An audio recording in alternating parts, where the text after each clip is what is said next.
Hello and good morning, everybody. It's me, Pastor Mike.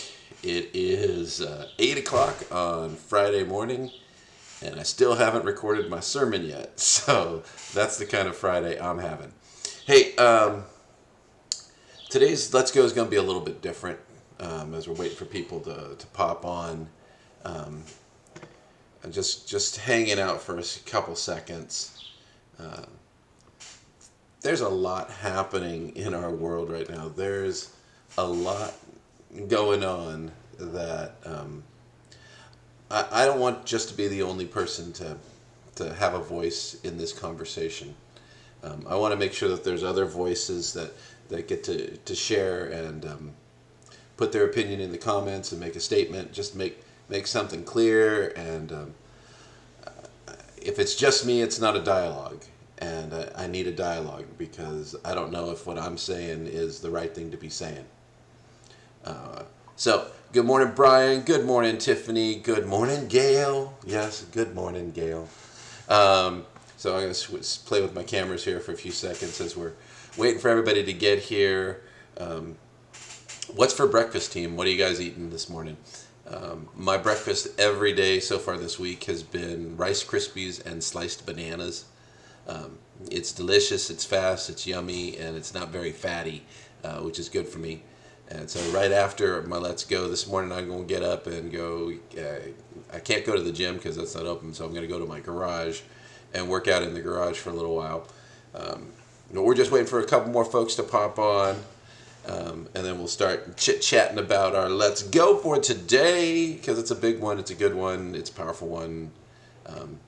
Yesterday, we had our largest audience ever on Let's Go. We had 16 people online at the same time. So Let's Go. Good job, team. I'm thankful for that. The best way to keep us growing and to keep this happening, to keep this going on, is you sharing. Facebook's not going to make this famous or popular all by itself. It just doesn't happen that way. But you have to invite people.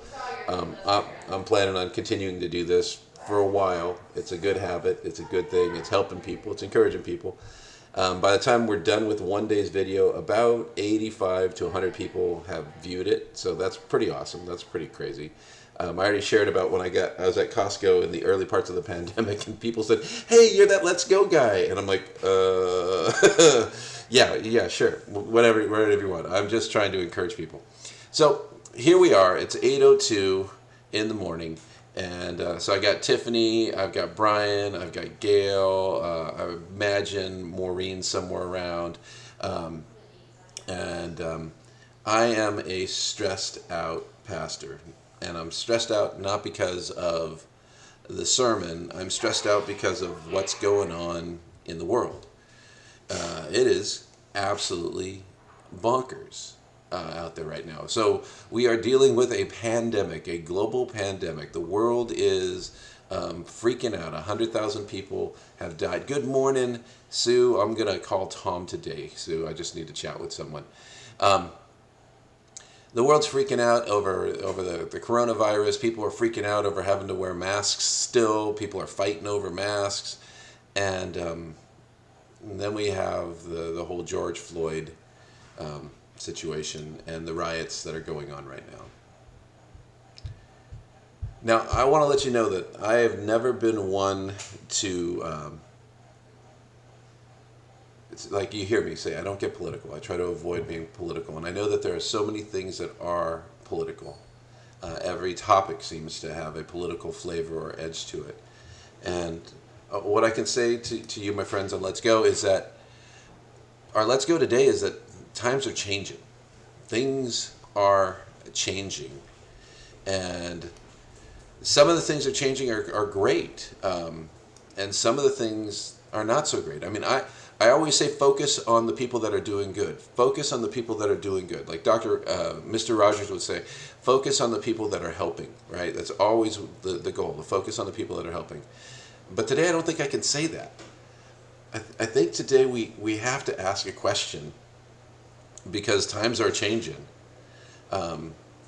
What causes us as a people to break the way that we are breaking?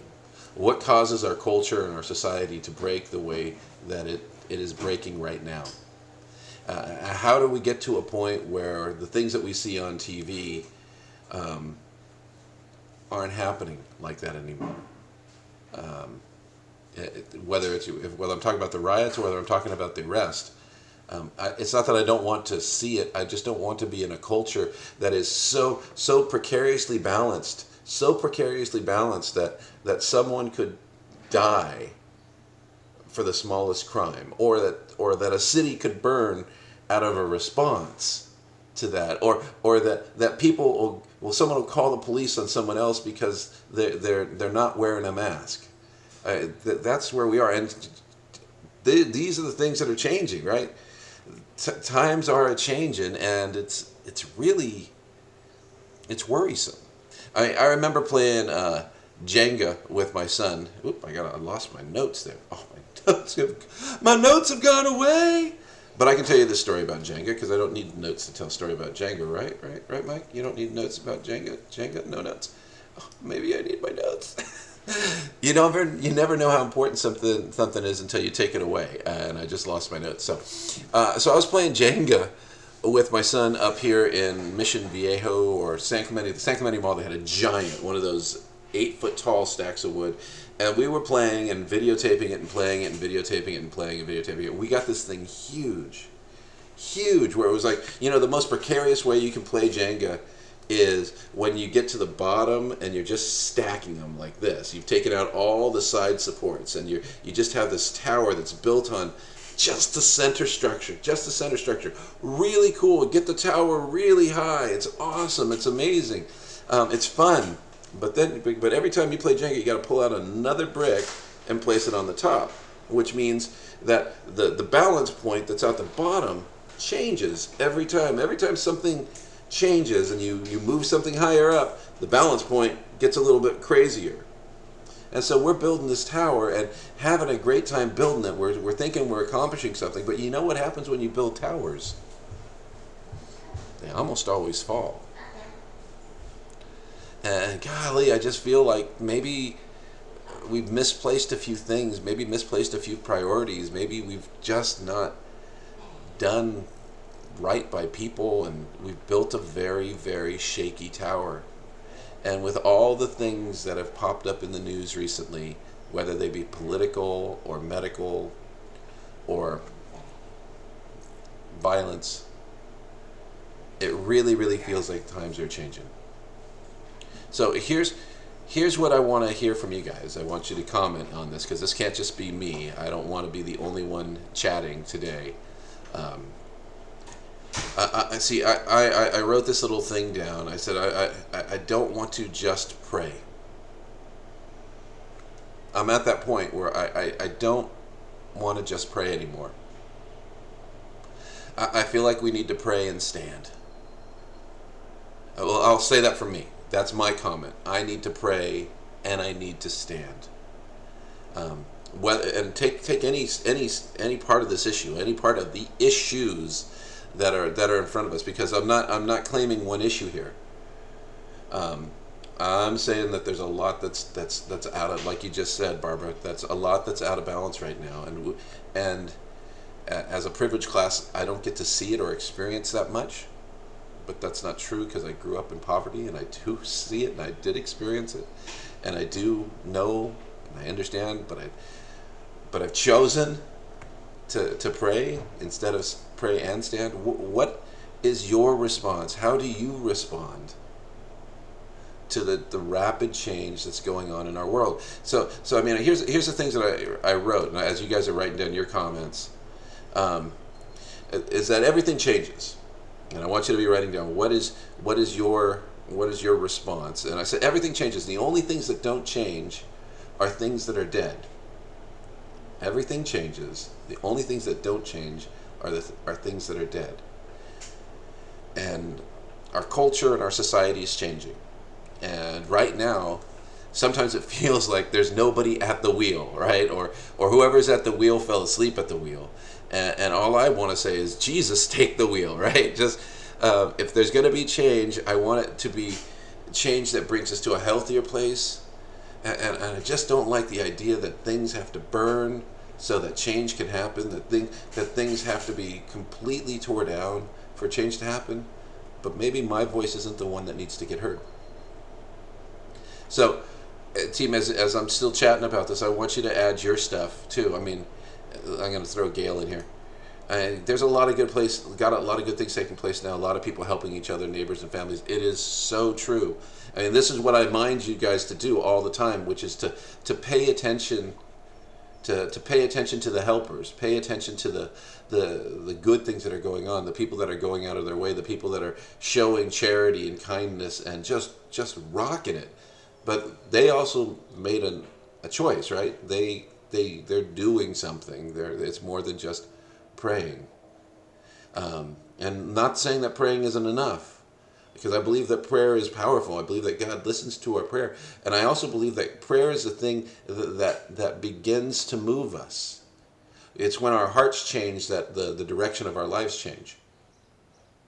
And when the direction of our lives change, we start doing the things that we've been praying about and praying for. And I feel convicted that sometimes maybe I'm not praying for the right things. If the things that I'm hearing and the things that I'm seeing can happen, maybe I'm praying for the wrong things. So I'd love for you to add your voice to this conversation. When you think about the change, what are some of the changes that you might think need to happen? Personally, I'm not talking politically, I'm not talking, because you can't change all of those other things, but you can change you. What's the thing that has to happen in you that needs to change? I'm sitting here going, maybe I've had my blinders on for too long. Maybe I need to see the world differently. And the things that I'll open up for a second. There are things that are happening politically that just break my heart, and also at the same time disgust me. And I'm not talking about parties. I'm talking about people. Things that people are saying politically. It's horrible. It's horrifying that people can say the things that they do and still remain in the positions that they're in. And whether that be running for an office or that be in office. Brian says this, and I agree with him. It's like he says, we need to listen more. And many of us are in positions where we work alongside folks that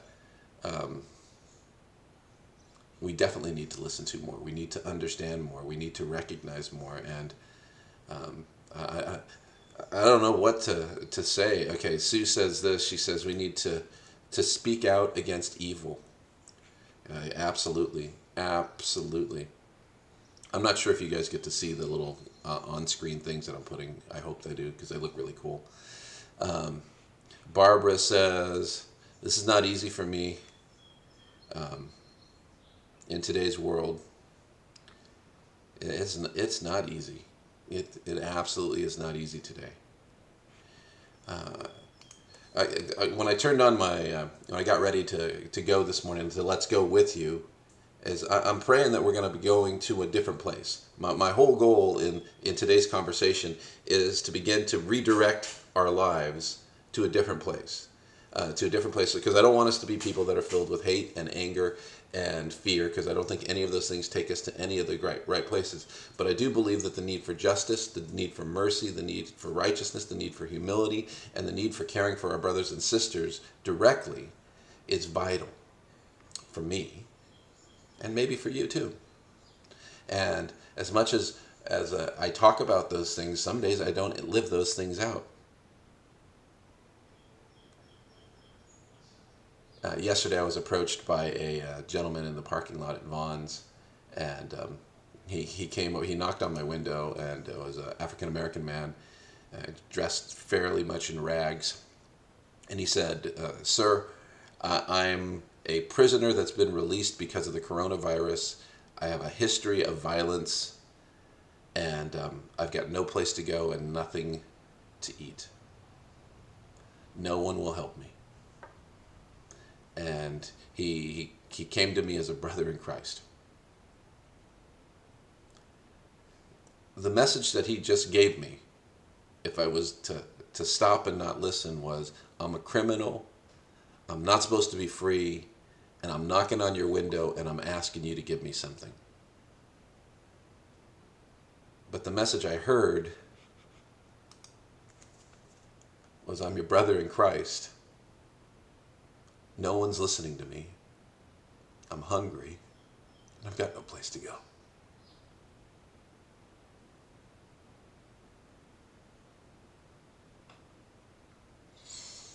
So I did what I could. That's not enough.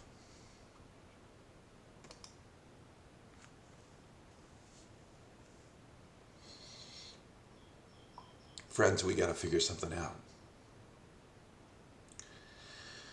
The way we're treating people today, each other, isn't working. Well, not fully.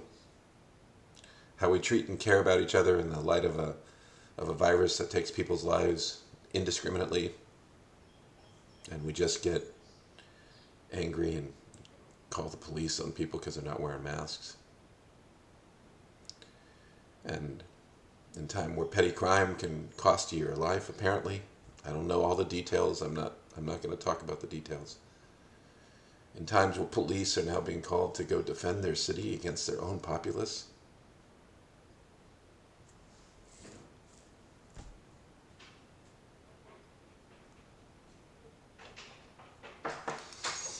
Times are changing. Let me read you the lyrics to Bob Dylan's song.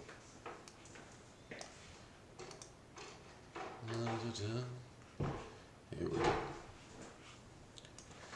So Bob Dylan writes this back in the 60s, in the process of the civil rights. I think it's 1964. He says, "Come gather round, people, wherever you roam.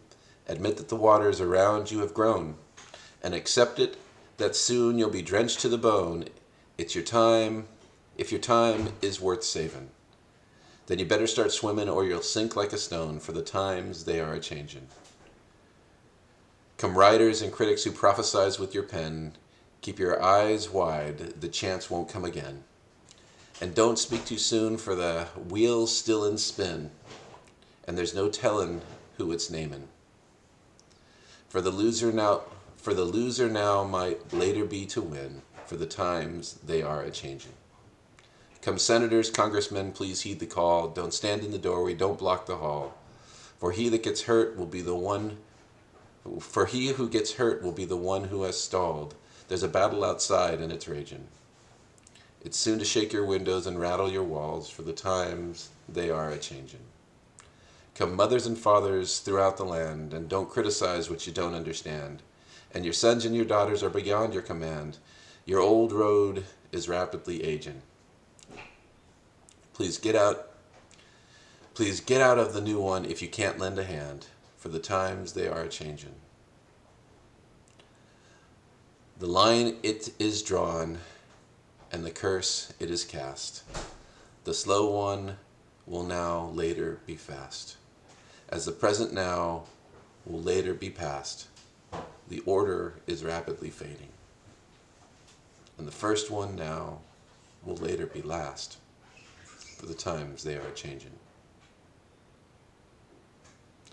Thanks for giving me your time this morning and these last few weeks. May God bless you and keep you and hold you. May prayer move you to change. May it move me to change. And may you always remember that God's love for you is true. It always has been and always will be. That you were created to pursue an authentic relationship with your Creator. That you belong to Jesus Christ and you define who you are by what you say, by what He says, not by what you say. That you exist every day to demonstrate God's love to a broken world. Let's go, team. Let's go.